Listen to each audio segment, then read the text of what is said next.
Hello students, myself Rakesh Misra.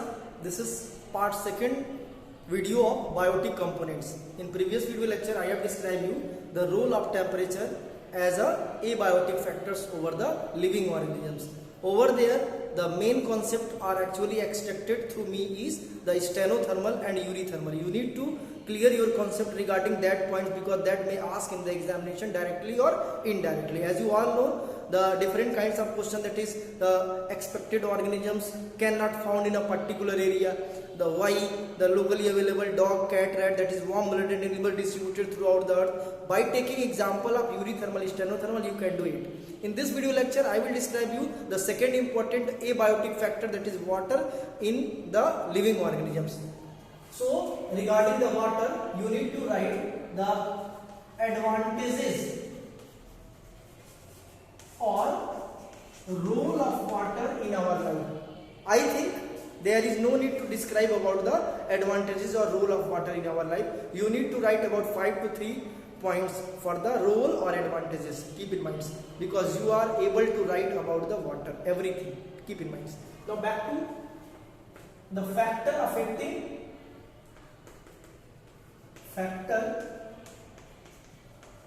affecting the properties of water for living survival. How water get affected so that water unable to survive, unable to support the life. In this session, I will describe you. Actually, many factors that can influence the living organisms that is available in water and can influence the living organisms. That is the acid. Water on the basis of acid, there may be acidic water or basic water or neutral water. pH value for acidic water is less than 7. pH value for basic water is more than 7, and pH value for neutral water is around 7. The water that is well suited for the survival of living organisms is neutral water. I hope you can do it and you are well familiar how to neutral water is actually suitable for the living organisms. Second thing is the temperature. How temperature affect the survival of living organisms? In previous video lecture I have described you. So there is no need to describe about the temperature, role of temperature for the water. If water is warm, then there is a need of adaptation to survive in the particular water. If water is cold, then also require the temperature. Keep in mind. So on this basis, you can explain about the temperature over the water and their survival. Now third one is dissolved salt content. Dissolved salt contents. Dissolved salt contents means, listen, dissolved salt content means the amount of salt that dissolve in water can affect the water and the living organisms. On the basis of salt dissolve, listen, on the basis of salt dissolve, the waters are characterized by having the 3 different types: the fresh water, marine water and lagoon water. On the basis of dissolved salt, the water may be fresh water, marine water and lagoon water. The property of dissolved salt content in water is known as salinity. Salinity means the salty water. The property by which the water gain the salt, that is gain the ability of dissolved salt, is known as salinity. It means salinity is the property of water by which we can able to know whatever the amount of salt dissolved in water. Keep in mind, if we say the water is saline, it means there is the salt dissolved in them. Water is hypersaline, there is much salt dissolved in them. Soil भी saline हो सकता है, saline soil, that is the salt available in soil. Hypersaline soil, the much salt available in soil. So in this way we can explain the salinity is the property to gain the property of salt in the water body. So here the fresh water consists less than 5% of salt, less than 5% of salt. Marine water has 30 to 35% of salt, and lagoon water has around 100 degrees, that is 100%, not degree, around 100% of salt. That is known as hypersaline water. Hypersaline water. Animals able to tolerate the salinity according to their adaptation. On the basis of water saline ability, the animals are stenohaline or urihaline. या haline word use करेंगे, saline नहीं use करेंगे. Salinity word related to the salt, but haline word with the steno or uri related to the broad or narrow range of the toleration. ठीक है, तो अगली heading आप लिखेंगे animals on the basis of, यहाँ पर मैं लिख दे रहा हूं, animals on the basis of salt tolerate ability in water. सब aquatic animals. इस बेस पे एनिमल्स कितने टाइप के होते हैं? दो, stenohaline and second one is euryhaline. So stenohaline and urihaline are the two different categories of animals which able to tolerate the salt. And how can you define the stenohaline? With the help of stenothermal, urithermal. Animals that able to tolerate the narrow range of salt, that is between the 5 to 10% or between 30 to 35% or between around 100%. ठीक है, animals that can tolerate the very long range of saline water, that is from 5% to 100%, that is the urihaline. So all about the water is clear, all about the concept regarding water is clear. इतने ही आपको exam में आएंगे और इतने ही पढ़ने. Now back to the role of light and importance of light as a abiotic components. Now the light, keep in mind, the basic source of light on earth or the major source of light on earth is sunlight. That is sun as a light source on earth. Keep in mind. Now importance of light in our life. It is your homework. How do light play important role in the survival of living organisms? It is your homework and write in your own language. We directly or indirectly depend on the light, and without light our life cannot possible, because plants that are autotrophic in nature, that are green in color, able to absorb the sunlight and their energy and convert them into the food, and food later utilized by the plants and animals too. So animals directly or indirectly depend on the light. Source of light on earth is sun. Keep in mind. But not all types of the parts of our earth or not all kinds of animals or plants required similar types of lights. Plants show the light reaction with the as a photoperiodism. You have learned in class 11th. Plants show the light reaction with the as a photoperiodism. The light dependent phenomenon in plants. Light dependent phenomenon in plants.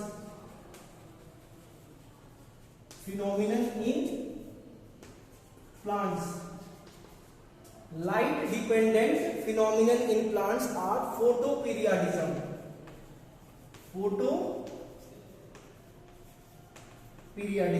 That you are well aware with the photoperiodism in class 11.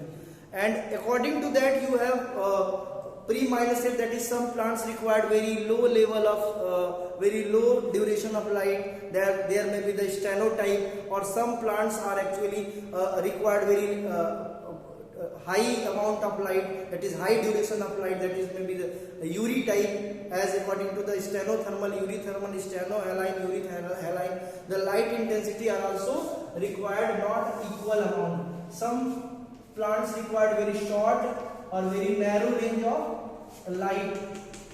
Keep in mind, this is the very narrow range of light intensity, and some plants required very long range of light intensity. So on this basis there is no any terms related to the light, that is there will be no any terms related to the steno or URI. Here the short day plants and long day plants you are well familiar. So this will be the long day plant, long day plants that require a long duration of light, and short day plants that require very short duration of light. Animals also show the light reaction or light response. Some animals are diurnal, that is often appeared or show their movement during the day, and some plants are actually nocturnal, that show their movement during the night. Keep in mind.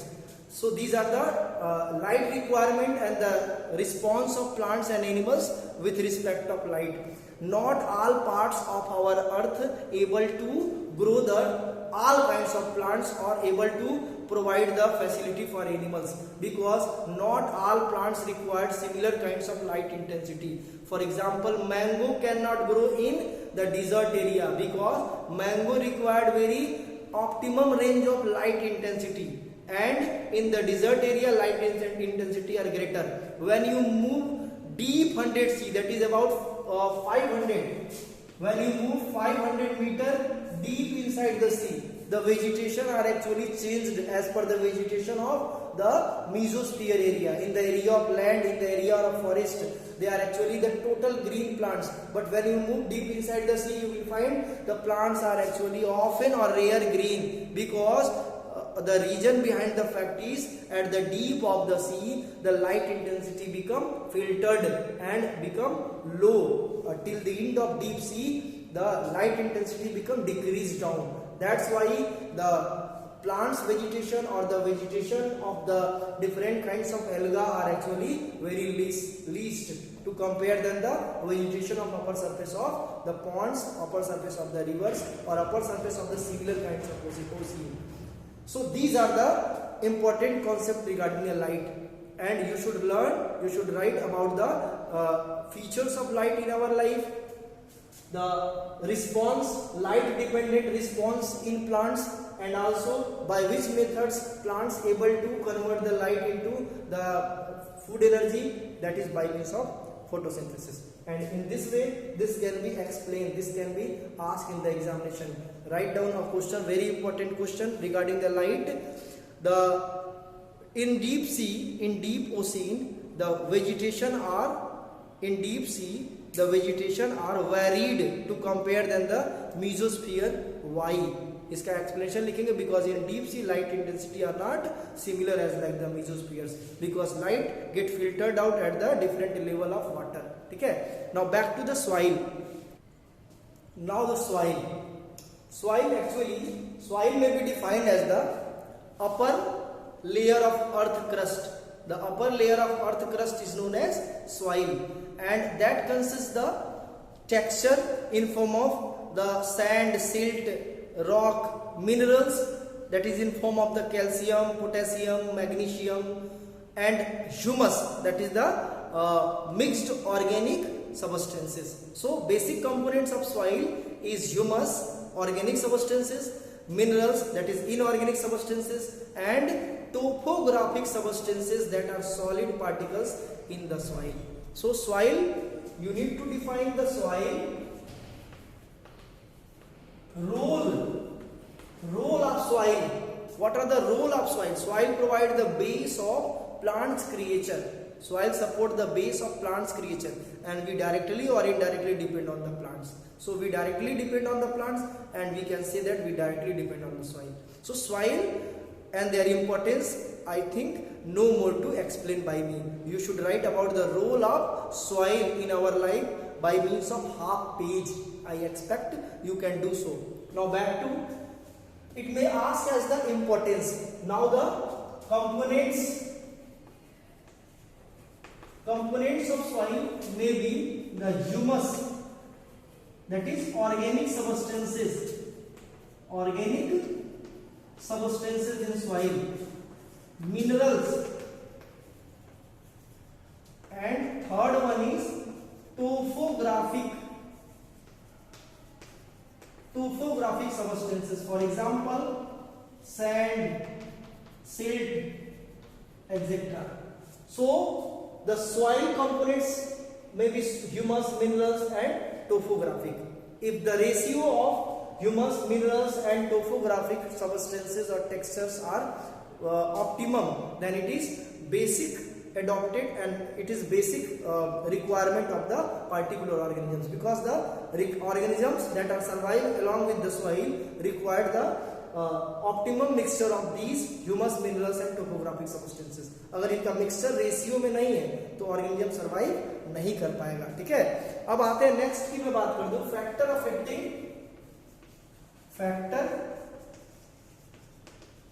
Affecting soil over living survival.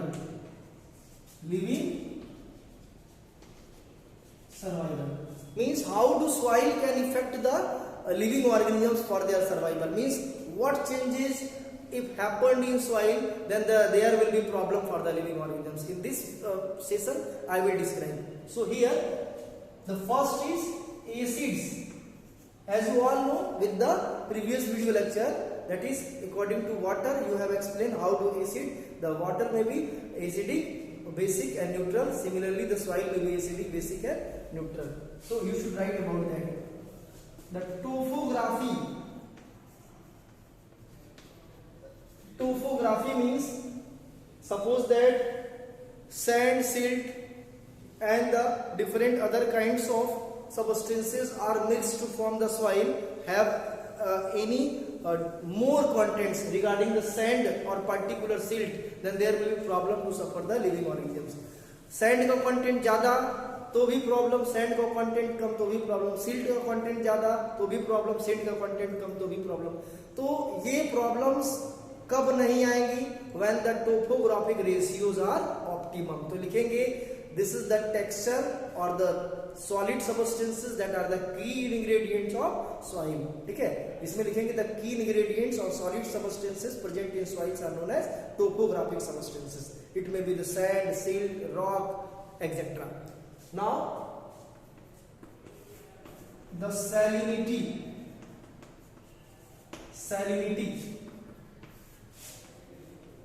water in form of humus. Keep in mind, water in form of moisture, not humus. Water in form of moisture in soil. And fourth one is organic substances, that is humus. Keep in mind, this is the standard criteria that you can say that the soil is ideal for the living organisms. If there has a problem in the soil, that is acidic or topographic abnormalities, or what a soil is saline or having the lot of waterlogged, or the humus are least in number, then the soil is not ideal for the support of living organisms. So I hope your concept regarding abiotic components is clear. If you have any problems, then make the list of that problems and comments in the comments box, or prepare the list for the live classes. Keep in mind, in this video lecture I have described you the soil. Before soil there was the water, and before water there was the light. So one by one you should learn about the different abiotic factors. In previous video lecture I have described you the abiotic factor regarding the temperature. That take too longer time to understand, because that was the early concept. In that concept there was actually before temperature you don't have any idea about the eurythermal or stenothermal. But after getting the temperature video, after getting the previous video just before it, you have your concept regarding stenothermal, eurythermal is almost cleared. In this video session, I think there is no more concept you need to study, but you should make your notes regarding the video lecture, regarding each day of video lecture, that is for in case of the water, in case of soil, in case of light, what kinds of question may be asked. You should also aware yourself with the help of different kinds of books or with the help of different kinds of sites. I hope you can do it and you are doing so. Thank you.